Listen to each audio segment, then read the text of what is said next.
Terima kasih, masih bersama YPB Movie. Setelah arc Granolah dan Gas berakhir, kini cerita berlanjut pada arc baru yang berjudul Pahlawan Super telah lahir. Chapter ini akan berfokus di planet bumi, di mana waktu pun time skip ketika Trunks dan Goten sudah beranjak remaja. Saat ini, mereka tengah pakai pakaian superhero untuk membasmi kejahatan di kota. Kelihatannya Trunks dan Goten emang terinspirasi dengan Gohan yang sebelumnya juga menjadi pahlawan ya. Mereka namai diri mereka sebagai Saiyaman X1 dan X2. Keduanya datang ke kota barat yang saat ini lagi ada sebuah pencurian perhiasan. Para penjahat emang udah mendengar rumor tentang mereka, namun mereka menganggap itu hanyalah bocah saja. Dan saat penjahat itu akan menembak, dengan cepat Trunks datang ke hadapannya, hingga penjahat itu kaget. Setelah itu, Trunks menghancurkan pistolnya dan memasukkannya ke dalam kantung kresek. Nih, buanglah sampah pada tempatnya om. Sontak aja si penjahat sangat kesal dan maju lagi menyerang mereka. Salah satunya menyerang menggunakan pisau, namun tetap saja serangan mereka nggak ada yang kena. Dengan mudah, Goten merebut pisau itu lalu memasukkannya juga ke dalam kantung kresek. Kelihatannya mereka ini pahlawan yang hobi buang sampah ya. Setelah itu, mereka menghabisi para penjahat dengan tendangan madun yang amazing. Sontak aja, para penjahat langsung tepar dan akhirnya menyerah. Para warga kota pun sangat terbantu nih dengan adanya mereka. Dan ternyata alasan mereka menjadi superhero karena terinspirasi dari pahlawan kebersihan yaitu Clean Good. Karena itulah mereka pun membuat pose yang alay juga. Tiba-tiba mereka mendapat info kalau ada pencurian besar-besaran lagi. Hal itu membuat Trunks senang dan sangat antusias untuk segera mengatasinya. Tapi Goten berkata kejahatan kali ini menyangkut pada pencurian data pribadi yaitu cyber. Sontak aja Trunks jadi kecewa karena mereka nggak bisa menghajar penjahat di internet. Sampai saat ini Goten emang tahu kalau Trunks tidak pernah mahir soal komputer. Karena itulah yang ingin Trunks lakukan adalah bertarung dengan penjahat kuat pakai gaya. Tapi saat dunia damai seperti ini, Trunks merasa mungkin udah nggak ada tempat lagi bagi superhero di masyarakat modern ini. Tiba-tiba ibu Goten yaitu Cici menelponnya untuk segera pulang. Goten yang panik segera melepaskan pakaiannya dengan susah payah. Hal itu membuat Trunks berpikir mereka membutuhkan jam tangan perubah seperti Gohan. Tapi karena kegiatan superhero ini mereka rahasiakan dari keluarga, jadi mereka nggak bisa meminta Bulma membuatkan jam tangan itu. Karena itu Trunks mendapat ide untuk meminta Pilaf yang membuatkannya saja. Setelah berpisah, Trunks bertemu dengan kakek dan neneknya yang saat ini lagi berbelanja. Trunks yang gak mau rahasianya terbongkar lalu berakting kembali di hadapan kakeknya. Setelah itu Trunks pun buru-buru pergi meninggalkannya. Gak lama kemudian kakek Trunks melihat para robot ciptaannya berlarian seperti kabur dari sesuatu. Tiba-tiba muncul seorang makhluk yang mengagetkan nenek Trunks. Sontak aja melihat mukanya kayak zombie, wanita itu pun langsung menjerit ketakutan. Keesokan harinya Trunks mengambil jam tangan yang udah dibuatkan Pilaf. Alasan Pilaf mau membantu karena ternyata mereka sama-sama mendapat keuntungan. Di mana Pilaf telah mencuri bola naga milik Bulma dan sebagai gantinya kegiatan superhero Trunks juga dirahasiakan. Tiba-tiba Bulma datang ke tempat itu dan meminta Trunks untuk segera pergi ke sekolah. Di sana juga ada Shu dan juga Mai yang saat ini udah menjadi gadis yang super kawaii. Karena itulah Trunks ingin berbicara sesuatu pada Mai, namun dia menunda dulu sampai pulang sekolah. Bulma yang mengerti percintaan anak muda tentunya hanya senyum saja ya. Setelah itu Bulma minta Pilaf untuk mengembalikan bola naga yang dia curi. Karena Bulma udah tahu dari CCTV yang dia pasang tanpa sepengetahuan Pilaf. Di sisi lain Trunks baru sampai di sekolahnya, namun dia telat karena jam pelajaran udah dimulai. Dia pun mengendap-endap lewat jendela, namun sang guru mengetahuinya. Beruntungnya Trunks masih dimaafkan karena mungkin dia dipandang sebagai anak orang kaya ya. Meski begitu, Trunks nggak tertarik untuk mewarisi perusahaannya karena yang dia inginkan adalah tantangan dalam hidupnya. Contoh simpelnya adalah pertarungan. Darah keturunan Saiyan emang selalu haus akan keributan, bukan? Temannya yang tahu itu kemudian memberi saran pada Trunks untuk ke tempat mension terbengkalai. Kata mereka, di sana ada penampakan hantu yang menyeramkan. Hal itu langsung Trunks tolak karena bukan tantangan seperti itulah yang dia mau. Padahal dalam hatinya Trunks sangat ketakutan karena dia sangat anti dengan namanya hantu atau dedemit. Sepulang sekolah, Trunks menunggu Goten yang ternyata Goten adalah adik kelasnya. Trunks mengajaknya untuk main video game bareng yang gak lain gamenya adalah superhero Clean Good. Hal itu membuat mereka senang, tapi Trunks juga sebenarnya ingin menghajar penjahat secara sungguhan. Lalu Trunks menunjukkan tiket perdana Clean Good yang akan segera tayang di bioskop. Tapi Trunks nggak bisa mengajak Goten karena sebenarnya Trunks ingin menontonnya bersama Mai. Karena itulah Trunks meminta Goten untuk menunggu dulu sampai dia tahu apakah Mai mau diajak nonton atau tidak. Nah, saat Trunks menanyakannya langsung pada Mai, ternyata Mai nggak tertarik dengan filmnya. Di samping itu, mereka lagi mendapat banyak pekerjaan karena banyak robot yang perusahaan Bulma produksi yang dijual pada pelanggan tiba-tiba rusak. Pilaf mendapat kabar seseorang telah memodifikasi para robot ini hingga mereka nggak lagi menurut pada majikannya. Hal itu membuat perusahaan Bulma merugi karena mereka mulai kehilangan banyak pelanggan. Mendengar itu, Trunks mendapat ide untuk mencari siapa pelakunya. Dengan begitu, Mai akan libur dan Trunks bisa mengajaknya nonton, bukan? Jadi dengan semangat Trunks pun segera pergi ke rumah Goten. Mereka menjalankan misi ini di malam hari yang nampak jalanan di sana sangat gelap dan menyeramkan. Selain itu, penampakan hantu yang sering muncul juga ternyata berada di tempat ini. Trunks sontak ketakutan, tapi dia masih berpikir kalau hantu itu tidak beneran nyata. Tapi Goten berkata ayah mereka juga pernah mati dan sempat kembali ke bumi dalam kondisi roh. Itu artinya mereka juga hantu dong. Tiba-tiba Trunks menabrak seseorang yang wajahnya sangat seram seperti zombie. Sontak aja Trunks menjerit ketakutan dan bilang kalau dia baru percaya adanya hantu. Sebaliknya Goten berpikir jika orang tersebut adalah pelakunya. Terbukti mereka melihat aksi makhluk tersebut yang mengacaukan program robot orang lain. Hanya menggunakan alat yang dia pegang, robot itu pun langsung error dan melarikan diri. Setelah itu mereka mengikuti zombie tadi yang pergi sampai ke markasnya. Trunks yang masih ketakutan meminta Goten untuk pulang dan kembali saat siang saja. Tapi Goten mengingatkannya kembali, bukankah Trunks harus memecahkan misteri ini agar dia bisa mengajak Mai berkencan? Mendengar itu, Trunks membayangkan indahnya berkencan dengan Mai hingga rasa ketakutannya perlahan mengecil. Akhirnya dia pun memberanikan diri untuk mencari tahu siapa penjahat itu dan membongkar siapa sosok zombie dan hantu yang meresahkan warga kota. Mereka pun mengintip dari jendela dan melihat banyak zombie dan robot perusahaan Bulma yang kini berada di tempat itu. Ternyata alasan program robot diganti karena si zombie ingin mengambil alihnya supaya bekerja untuk mereka. Tiba-tiba mereka terkejut melihat teman sekolah Trunks ternyata berada di sana juga. Tujuan mereka juga ternyata sama seperti Trunks, ingin mengetahui tentang kebenaran hantu itu. Saat si zombie menyakiti temannya, Trunks segera berubah menjadi Saiyaman X1 lalu menghajar si zombie itu dengan ganas. Para zombie yang gak terima langsung menyerang Trunks bersama-sama. Tapi tinggal petong sana sini lalu dikasih putaran, para zombie itu pun langsung tepar. Setelah itu Trunks bergerak untuk menyerang zombie yang terakhir. Tapi ternyata pukulannya nampak nggak berasa. Si zombie berkata dia dibuat dari bahan yang berbeda, jadi badannya ini sangatlah keras. Meski begitu, Trunks kembali akan melancarkan pukulan pamungkasnya. Tapi tiba-tiba pakaian Trunks malah menghilang hingga penyamarannya terbongkar. Sebelum ketahuan, Goten segera menembak lampu hingga ruangan itu gelap. Setelah itu, Goten membawa teman-teman Trunks keluar dan beralasan kalau yang mereka lihat hanyalah ilusi. Karena itu, mereka menganggap itu ulah hantu dan segera kabur meninggalkan tempat itu. Beruntung aja penyamaran mereka nggak terbongkar ya. Di sisi lain, Trunks menggunakan Super Saiyan untuk mulai serius dan kembali memakai pakaian superhero-nya lalu menghajar zombie itu sampai kalah. Setelah itu, mereka menggeledah tempat itu untuk mencari petunjuk. Trunks membongkar brankas yang dikunci dan menemukan data disk yang mengatasnamakan Dr. Gero. Trunks yakin benda ini sangatlah penting, jadi dia akan memeriksanya di rumah.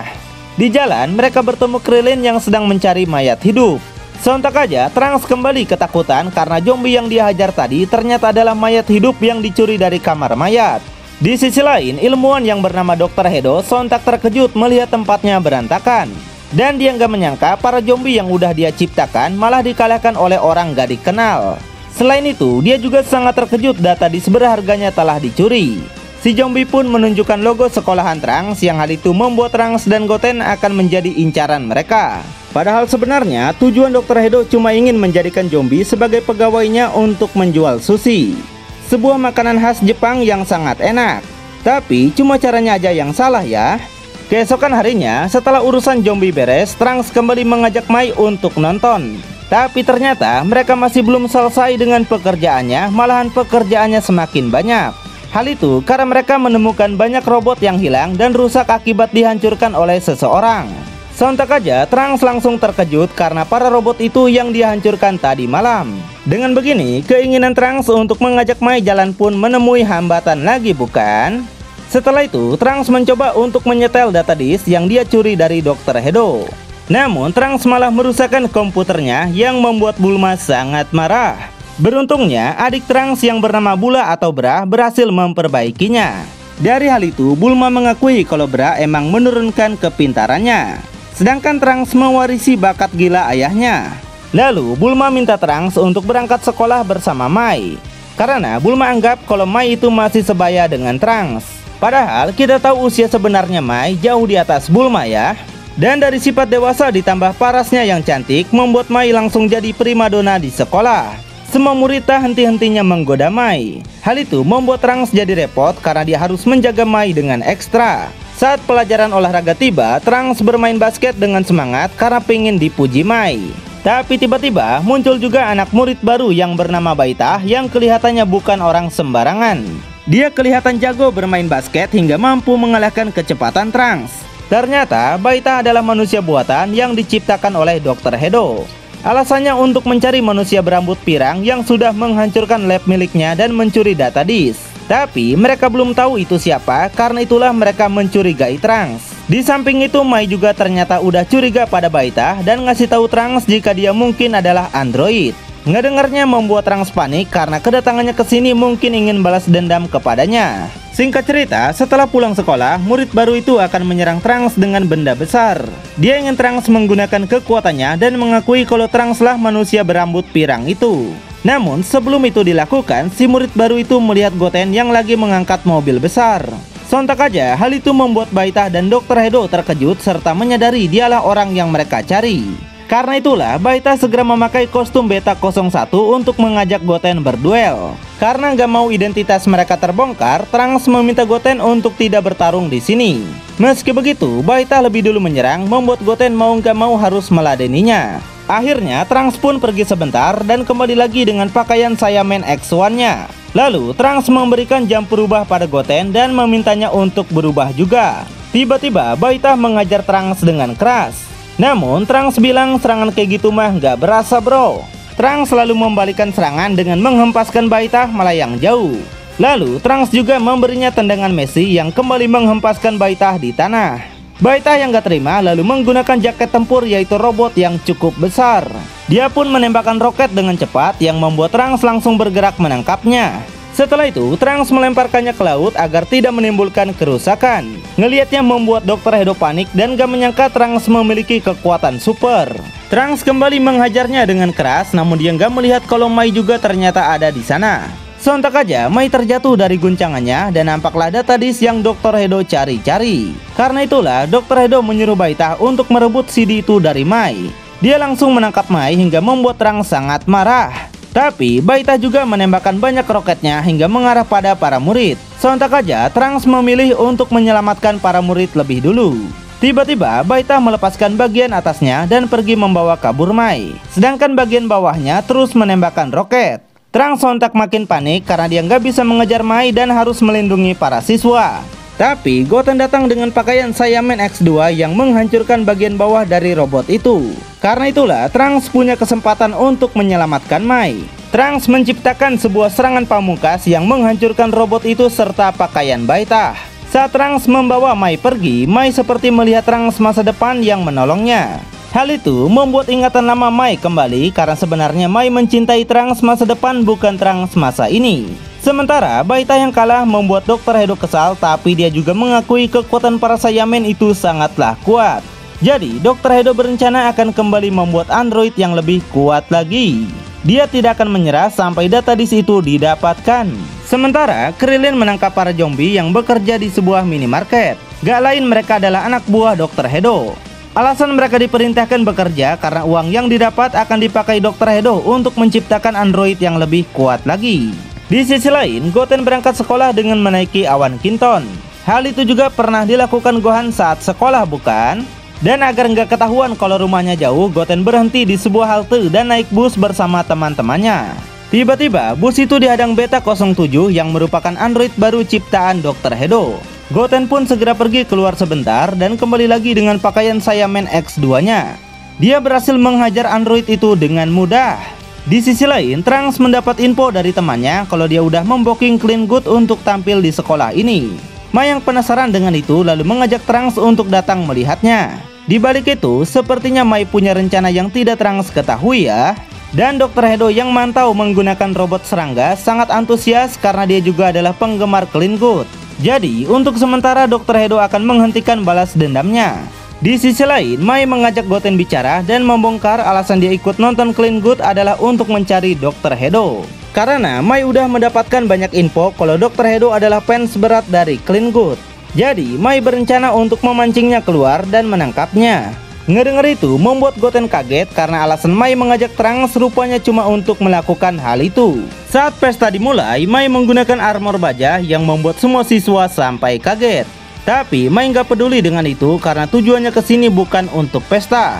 Kemudian Trunks bersebelahan dengan Dr. Hedo yang sama-sama udah menunggu Clean Good untuk muncul. Tapi Trunks belum tahu kalau itu Dr. Hedo ya. Selain itu, Dr. Hedo jauh lebih ngefans daripada Trunks karena dia punya merchandise eksklusif dari Clean Good. Sedangkan Mai yang udah menunggu saat ini terjadi bersiap akan menembak Dr. Hedo. Tapi Baita segera menghentikannya. Gak lama kemudian, Krillin dan para polisi datang juga untuk menyergap Dr. Hedo. Dr. Hedo yang gak mau ditangkap segera menggunakan alatnya dan kabur dari tempat itu. Hingga pesta Clean Good pun jadi berantakan. Selain itu, Dr. Hedo juga mencuri tas milik Trunks yang di dalamnya ada data disk. Sontak aja, Mai meminta Trunks untuk mengejarnya karena dia udah tahu kalau Trunks adalah Saiyaman X1. Trunks bersedia untuk melakukannya, tapi dia meminta Mai untuk berkencan setelah ini. Mai pun setuju dan berkata Trunks bisa berkencan sebanyak yang dia mau. Akhirnya, dengan semangat Trunks mengajak Goten untuk segera mengejar Dr. Hedo. Di jalan, mereka bertemu Krillin yang menceritakan bahwa Dr. Hedo adalah cucu dari Dr. Gero, yang merupakan ilmuwan hebat yang udah menciptakan Android 17, 18, dan Cell. Selain itu, yang membuat Krillin khawatir, organisasi Red Ribbon juga mengincar Dr. Hedo untuk bekerja bersama mereka. Organisasi yang pernah dihancurkan Goku sewaktu kecil ya. Sontak aja, Trunks dan Goten sangat senang karena mereka akhirnya mendapatkan lawan yang sangat kuat. Dengan begini, mereka yakin bisa jadi superhero beneran. Singkat cerita, mereka pun sampai di markas Dr. Hedo, namun Dr. Hedo udah menyiapkan android yang lebih hebat. Makhluk itu langsung menangkap Goten lalu menghajar Trunks dengan ganas. Krillin yang ingin membantu pun sontak disemburkan napas bau busuk. Trunks mencoba untuk menembakkan laser namun serangannya malah nggak mempan. Tapi Krillin menemukan kelemahannya dan segera melemparkan Kinjan. Sontak aja makhluk besar itu langsung lemas nggak bertenaga. Terakhir, Trunks dan Goten meluncur untuk menghabisinya hingga makhluk itu hancur berkeping-keping. Para polisi pun langsung menangkap Dr. Hedo dan menyita data disknya. Tapi saat data disk itu dibuka, ternyata isinya bukan data tentang Dr. Gero, namun hanyalah foto Dr. Hedo dan Clean Good. Rupanya, CD yang asli udah Dr. Hedo buang karena dia nggak tertarik dengan karya kakeknya. Sebaliknya, Dr. Hedo sangat mencintai foto itu. Karena itulah dia berusaha keras untuk mendapatkan foto itu kembali dari Trunks. Setelah itu, para zombie pun dilepaskan kembali ke rumah masing-masing. Sedangkan Dr. Hedo ditahan selama 3 bulan karena kejahatannya mencuri mayat dan menyuruhnya untuk bekerja. Meski begitu, Dr. Hedo nggak putus harapan karena dia udah menciptakan lagi serangga yang bisa membantu kejahatannya. Dia bertekad akan menciptakan android yang lebih kuat dari para Saiyan. Dan disinilah awal mula dari movie Dragon Ball Super Superhero ya. Maka dari itu, kita bakal bahas di video selanjutnya. YPB Movie, channelnya anime masa kini.